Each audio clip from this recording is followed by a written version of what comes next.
ভিডিওটা দেখতে থাকো, কাজটা করতে থাকো, ইংরেজি শিখতে থাকো, একদিন ইংরেজি শিখতে পারবে। ঠিক আছে, in course of time you will learn English. ঠিক আছে, সময়ের সাথে সাথে ইংলিশ শিখতে পারবে। সো এটা দেখতে থাকো, ভিডিওটা দেখতে থাকো, কাজটা করতে থাকো, ইংরেজি শিখতে থাকো। এই যে থাকো থাকো অর্থ প্রকাশ করে জাস্ট কি গো অন। ঠিক আছে, করতে থাকো। Structure number 93। যদি বলি যে পড়তে থাকো তাহলে কি গো অন। ঠিক আছে, সবগুলো কি হবে? প্রথম গো অন, গো অন। যদি বলি পড়তে থাকো তাহলে পড়া ইংরেজি কি রিড, তাহলে কি গো অন রিড। যদি বলি লিখতে থাকো তাহলে লিখে ইংরেজি কি রাইট, তাহলে কি গো অন রাইট। ঠিক আছে, যদি বলি যে হাসতে থাকো, ঠিক আছে, তাহলে কি হাসা ইংরেজি কি লাফ, তাহলে গো অন লাফ, LAUGH লাফ। যদি বলি যে ঘুমাতে থাকো, এখন সময় হয় নাই, ঠিক আছে, তাহলে কি গো অন স্লিপ। জাস্ট এই বারটা বসে দিবেন। এরপর যে খেতে থাকো বললাম, তাহলে কি খাওয়া ইংরেজি কি স্লিপ, তাহলে গো অন স্লিপ। ঠিক আছে, মানে জাস্ট বারটা দিয়ে দিবেন, যেটা ইংরেজি এটা বারটা দিয়ে দিবেন। ঠিক আছে, এখন এরকম সেম অর্থ প্রকাশ করে আরেকটা জিনিস। ঠিক আছে, দেখাই আপনাকে, জাস্ট সেম জিনিস। স্ট্রাকচার নাম্বার 94 দিয়ে লিখেন। সবগুলো স্ট্রাকচার নোট করবেন। You have to note all of this structure, you have to note down all of this structure. Okay, keep, just কি কিপ, ওটা ছিল গো অন, আর এটা হলো কি কিপ, এক same meaning. Keep, KEEP, keep, KEEP, keep, KEEP, keep. ঠিক আছে, যদি বলি পড়তে থাকো তাহলে কি কিপ, পড়া ইংরেজি কি রিড, কিপ রিডিং। ঠিক আছে, লিখতে থাকো তাহলে লিখে ইংরেজি কি রাইট, তাহলে কিপ রাইটিং। ঠিক আছে, বললো যে ঘুমাতে থাকো তাহলে কি, বা পড়তে থাকো, পড়তে থাকো দিয়েছে যে খেতে থাকো তাহলে কি ইট, খাওয়া ইংরেজি কি ইট, তাহলে কি ইটিং। এখন বললেন যে আইএনজি হলো কেন, সরি ওইটাতে আইএনজি দেই নেই। ঠিক আছে, আমি পরে বুঝাবো। দুইটা ভার্ব, একই বাক্যে দুইটা ভার্ব থাকলে দ্বিতীয় ভার্বের সাথে আইএনজি হয়, অথবা দ্বিতীয় ভার্বের পূর্বে টু হয়।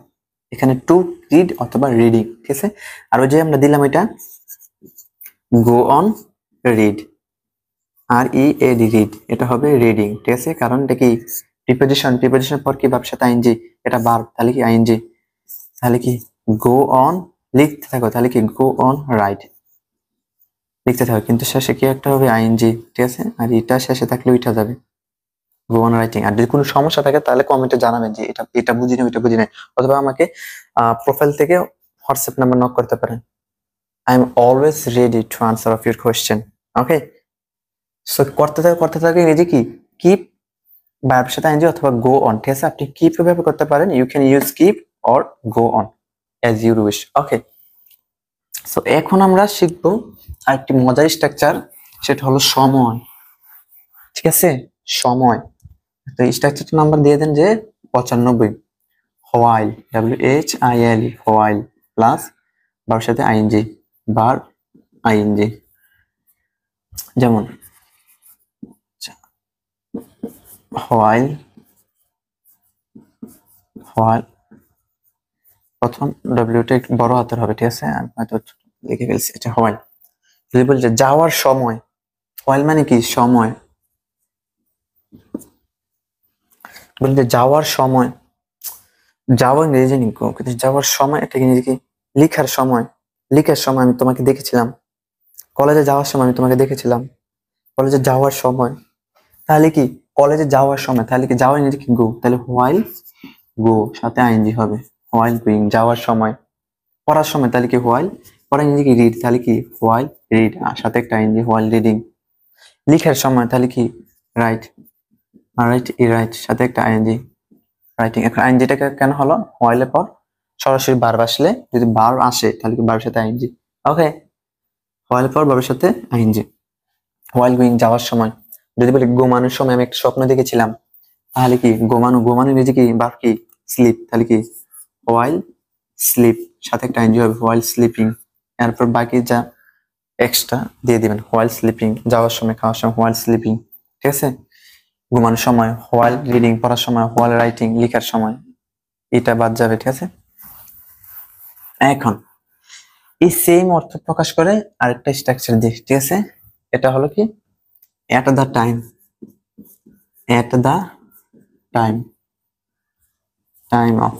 আপনি হোয়াইল ব্যবহার করতে পারেন, you can use while, even you can use at the time of. ঠিক আছে, জাস্ট কি at the time of, at the time of situation বুঝে আপনাকে আনসার করতে হবে। At the time of same অর্থই প্রকাশ করে।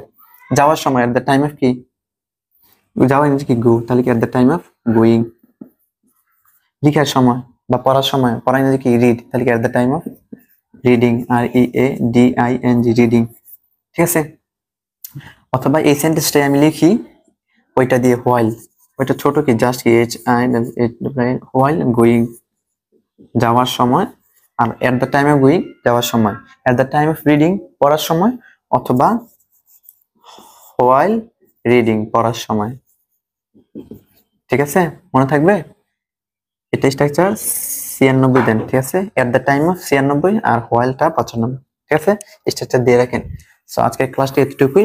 আজকে দুইটা স্ট্রাকচার, দুইটা করে 4টে স্ট্রাকচার দেখালাম, মানে একই রকম। ঠিক আছে, সো এভাবে যদি আপনি আমার ভিডিওগুলো সবগুলো দেখতে থাকেন, you can learn a lot of things, even you can find the way of speaking something. Okay, so ভিডিওটা এতটুকুই। নেক্সট ক্লাসে আমরা আরো স্ট্রাকচার নিয়ে আসবো। সো ওকে, আল্লাহ হাফেজ, আসসালামু আলাইকুম।